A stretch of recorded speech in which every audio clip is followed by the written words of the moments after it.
stays on. Okay, Victorian funerals. There were a lot of rules. There were a lot of rules back then. Like, literally, they made rules for freaking everything. There were a lot of books back then on etiquette and politeness, and they were popular. Everyone was reading them, like how to be a gentleman, how to be a good lady, how to be a proper widow. Yeah, how to be a proper widow. Like, I'm sorry, if I'm mourning my husband's death, the last thing I want to do is read a book on how I can be a better widow. Right? Right? Am I wrong? Like, just me, maybe. There were rules about mourning, you guys, about how long people should mourn, and what they should wear, and how they should act. So here's like the nitty-gritty of it. If your husband died, you should be in mourning for 2 years. 2 years. If your parents died, you should be in mourning for 1 year. If your child dies, you can be in mourning for 1 year. If your grandparents died, you'll be in mourning for like 6 months. If your friend died and they left you an inheritance, when they died, you could mourn them for 6 months. That was passable. If they didn't leave you any money, I don't know. I haven't found how long you're allowed to mourn. I guess you're not allowed to. If your sibling died, you only get 6 months. And if your aunts and uncles die, you get 3 months, because it's just an aunt or uncle, I guess. So what are the phases of mourning? Okay, so there was something called deep mourning, and deep mourning was for widows only, exclusive. Deep mourning was a period where the ladies, can you hear the rain? Oh my gosh, it's coming down.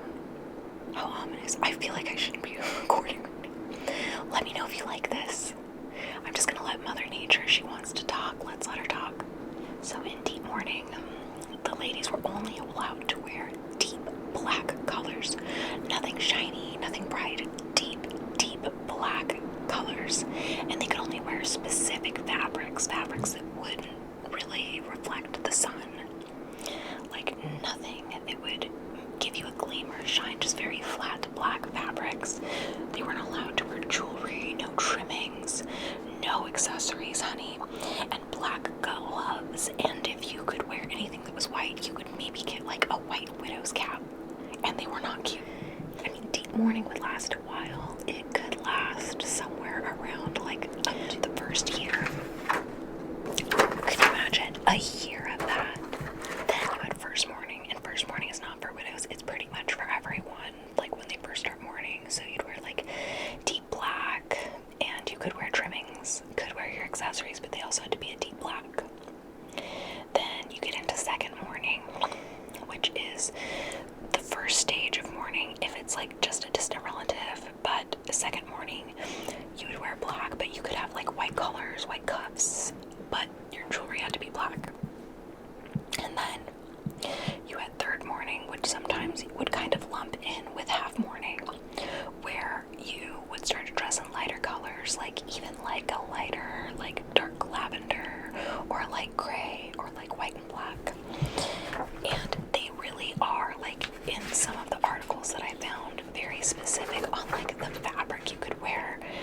One of the fabrics that came up a lot was like, where did it go? I didn't even write it because I was so annoyed. Oh, crepe. Crepe is one of the ones. And like velvet, and like, oh, widows would wear a veil too. So like when you think of even the times, like I'm pretty sure that like the Winchester Mansion, like that's why she dressed like that. Oh my god. Oh. I don't want to do this right now. Let's get into some fun information, but these are Victorian funeral customs and superstitions. They would draw their curtains as soon as someone died, and they would stop the clocks at the time of death. It was just like bad luck.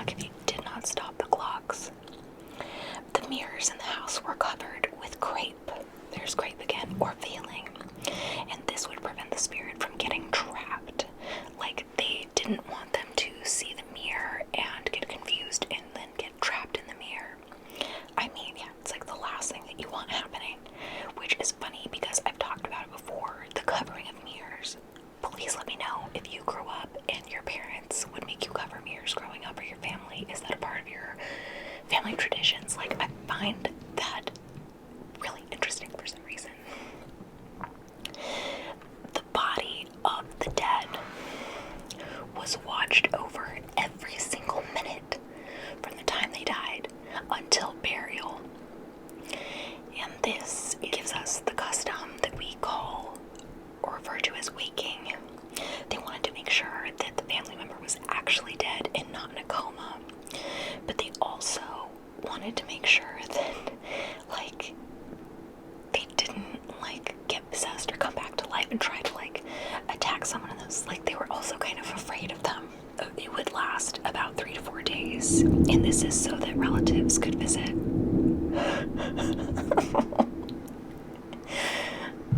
How do you feel about thunderstorms? Okay, so, like, here's the thing. You have a dead body in your house for 3 to 4 days. It's gonna stink. It's gonna smell gross. So they would bring tons of flowers and candles to try to mask the odor. Embalming was not as big of a thing at this point because funerals were carried out in the home. Like, if you look at Victorian homes, they had, like, sitting rooms, but they also had, like, additional parlor areas. So, like, there was a quote that I read that really stuck with me that was like, if your house is at least 100 years old, there's a really good chance that someone died in it at some point, that your house has had one or several dead bodies in it. And I was like, my house turns 100 years old in 2027.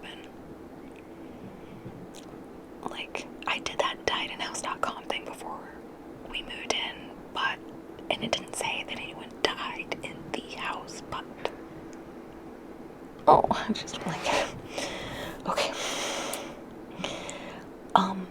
Dead bodies were carried out of the house feet first, and this was to prevent the spirit from looking back and beckoning another family member to follow them into death.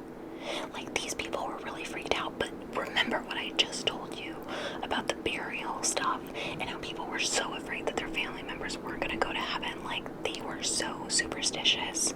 This time was really just making people question their relationships with God and everything that they came to know. So, of course, it would freak them out about, like, oh, well, is my family member going to come and try to trick me? I don't know what's up from down anymore. And they would also take family photos and turn them down to prevent friends and close family from being possessed by the spirit of the dead. Now, that I did not like, because I'm like, that's the last thing I'm worried about if, like, my family member passed away. But this was a legit fear for them. Like, how terrifying and how sad. And this was the birth of the beautiful bell that you may or may not have seen. Like, I feel like I've only seen it on TV when there's, like, a bell outside of the grave. They were really, really worried about burying people alive for some odd reason. So they would take this bell and they would put a string down into the coffin. So if they woke up in the coffin, they could pull this little string and ring the bell, and surely someone would come. I feel like I also read somewhere that they would, like, tie the bell to their toes so that, like, they could, like, so that they could ring it, but I could be wrong. Now is when we get into the meat of the story, like, the part that really pulled me in, honestly. And if it doesn't pull you in, I don't know what to say, but, like, 1839, the invention of the daguerreotype, daguerreotype. I might not be saying it right, but this was, like, one of the first forms of photography. Now, getting a picture back then was very expensive, very expensive, and mostly, like, people would only take photos during really big, important lifetime events. It was a great way to memorialize their lost loved ones. And, you know, someone died, and it's like, well, if we don't get a picture now, we'll never have one because we haven't had a chance to take any yet. So they began to take portraits with their dead relatives, either portraits of them or portraits with them, to make it look like a family portrait. I'm not making this up, and I only found out about this a a year ago, and I couldn't believe it, and it's a very real thing. Also, in the early times of photography, like, you'd have to stand still for a while. So what better time to take a picture of someone when they're not moving or breathing? Some photographers would offer to paint the eyes of the family member open. If they could not get them open, some family members would open the eyes of the past loved one. And some family members would take the offer from the portrait artist to either have their eyes painted on before the photo was taken, or some of these photographers got very fancy and they would go in and paint the eyes over afterwards when they would get, like, the actual picture. Crazy, right? What sounds weird and odd and so strange to us was actually just so normal to these people. They didn't have a chance to have photos with their loved ones, and death was a very big part of life that people were exposed to, where today your loved one goes to a funeral home and there they are prepared, and you don't see them until the wake or whatever your family does in terms of, like, religion, whatever, in terms of passing away. You may not see them at all. They may just be cremated. There's so many options today. But back then, your family member passed in the house. They were in the house for 3 to 4 days after they had passed, so people from far away could come and see them. And your family kind of kept them ready to go until it was time for the funeral. So people were exposed to it. They were around it. It wasn't weird. So it's like, if they were here, like, they would get photos of them, like I said, either in the caskets, or when you look this up, it's wild, but you will see pictures of family members dressed up with their family members propped up. Now, I had this inkling to go to it's a very specific antique store that's a little ways from my house, and we had gone before, and that antique store in general, I'm positive, is haunted, like, so positive. But I went back to this antique store, and I went with the intention in my head that, like, today I'm gonna go and I'm gonna find a real, true, like, Victorian death photo. I'm gonna find one of these photos. And I combed through this 3-story place and the basement, like, top to bottom, and on the 3rd floor I came across these photos, and I thought that they were interesting. But then, as I looked at them more, I noticed that in both photos, they are photos of, one is of 3 brothers, what I can assume are 3 brothers, and one is of what looks like 3 sisters. And in each of these photos, there is a sibling whose eyes just don't quite look like the rest, and they don't look real, like, to me, but I could be wrong, and they had to sit really still for these photos. I mean, I think there's a chance that these could be the photos that I was looking for. I left, right? I got a video of them, which I'll insert here, but as you can see, look at all of the brothers. The one on the far left, does he not look like those eyes could have been painted on? And when you look at the sisters, look at the one on the far right. Like, maybe I'm just seeing what I want to see, and that's 100% possible. It's so possible.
So I started to look up these pictures, and I figured out what year they were from, because I was like, maybe they weren't even from the time that these were done. But I figured out, because they were on like almost like a cardboard piece, so they were what you call a carte de viste, or a cabinet card, and it's basically mounted on cardboard backing. And these were popular between 1850 and the 1900s. They were around for like a long time. But from what I could tell on these, from like the decoration and the shape, I have come to the conclusion that they were between like 1866 and 1880, these photos. I looked up how long were post-mortem photos popular. Well, they were popular from 1839 to 1930. That's not even 100 years ago. They were popular for that long. And, like, I just can't shake the feeling that I think that's what these are. But take a look at them. What do you think? Do you think that's what they are? I've gotten that feeling to go away, finally, thankfully. And I'm okay with not owning them. But they had me obsessed, but also terrified for my life. And I'm actually getting a little weird feeling talking about it right now. So I'm so sorry. I gotta cut this off here. I'm getting goosebumps and I'm feeling really weird, and my dog is barking. And I can't right now. So thanks for watching this, and if you liked it, please don't forget to subscribe, hit the bell. Thank you so much. I appreciate you. Namaste and good night, and blessings to everyone, including my house, and nothing that is not from the Lord Jesus Christ may reside in this home. Amen. Hallelujah.